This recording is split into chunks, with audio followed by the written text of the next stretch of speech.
Hi friend, welcome to my YouTube channel.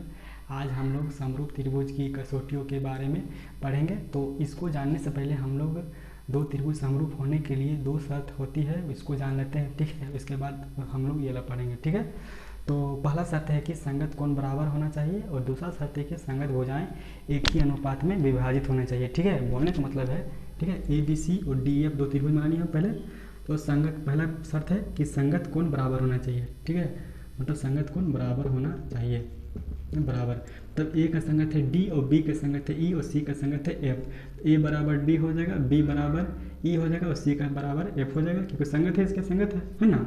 और दूसरा शब्द क्या है कि समथी संगत भुजाएं एक ही अनुपात में विभाजित होनी चाहिए। मान लेते हैं कि ए बी का संगत है डी, तो ए बी बटा डी हो जाएगा बराबर बी सी का संगत है ई एफ, तो बी सी बटा ई एफ हो जाएगा बराबर डी। ए सी का संगत है डी एफ, तो ए सी बटा डी एफ हो जाएगा, ठीक है। यदि दो शर्तें अगर किसी दो त्रिभुज में, ठीक है, यदि किसी दो त्रिभुज में अगर लागू हो जाए दो शर्तें, तो हम कह सकते हैं कि ये दो त्रिभुज है वह समरूप है, ठीक है। ये त्रिभुज में नहीं बल्कि बहुभुज में भी ये लागू होता है। लागू क्या होता है कि संगत कोण बराबर होने चाहिए और संगत भुजाएं एक ही अनुपात में होनी चाहिए। तो हम कह सकते हैं ये त्रिभुज इसके समरूप है। तो हम यहाँ क्या हो जाएगा, ए बी सी समरूप हो जाएगा डी एफ, ठीक है। अब चलते हैं समरूप त्रिभुज की कसौटियों की ओर। तो इसको जानने से पहले हम एक आप लोग को एग्जाम्पल के तौर पर समझाते हैं।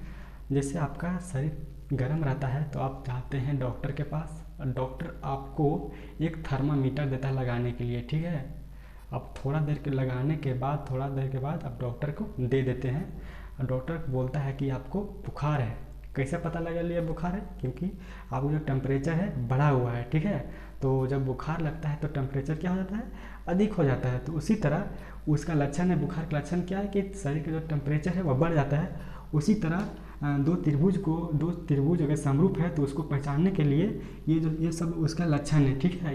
ये सब जो लक्षण अगर किसी दो त्रिभुज में दिखेगा तो हम कह सकते हैं ये त्रिभुज इसके समरूप है, ठीक है।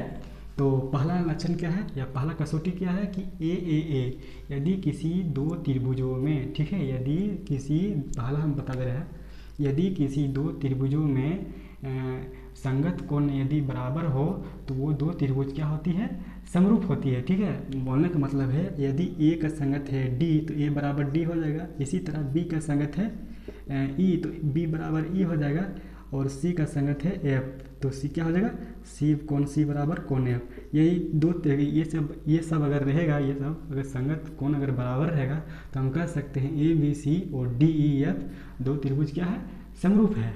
इसी तरह दूसरा में है यदि किन्हीं दो त्रिभुजों में पहला त्रिभुज की दो कोण, ठीक है, पहला त्रिभुज की दो कोण तथा दूसरे त्रिभुज का दो कोण है ना संगत आपस में बराबर हो, ठीक है। यदि बी का संगत है ई तो बी बराबर ई हो गया, और सी का संगत है एफ तो सी बराबर एफ हो गया, ठीक है। तो ये दोनों त्रिभुज क्या हो जाएगा, आपस में समरूप हो जाएगा। किस कारण हो जाएगा समरूप, ए समरूपता से ये क्या हो जाएगा, ए बी सी और डी ई एफ तो दोनों समरूप हो जाएगा।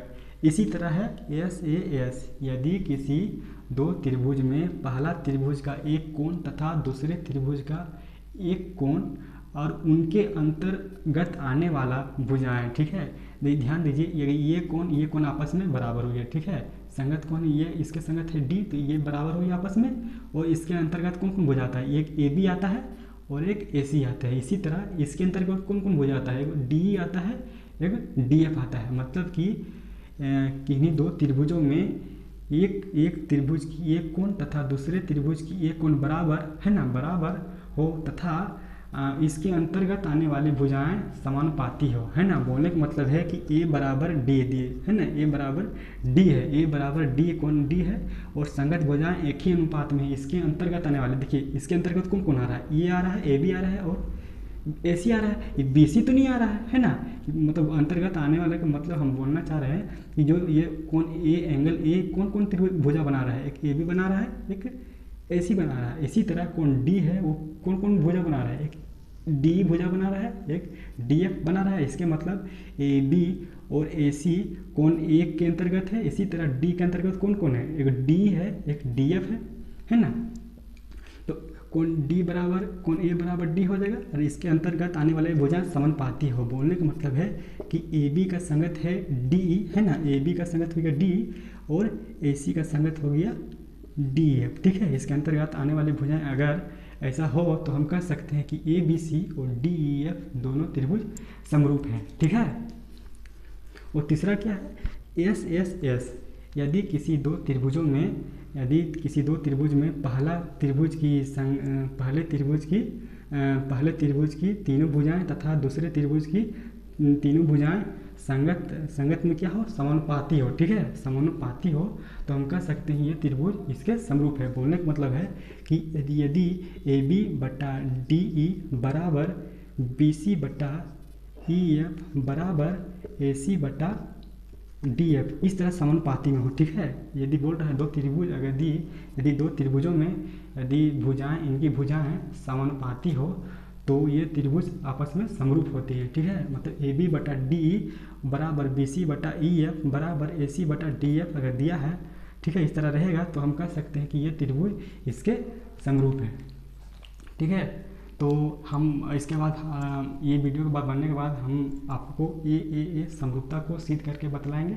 ठीक है, तो इतना ही आज।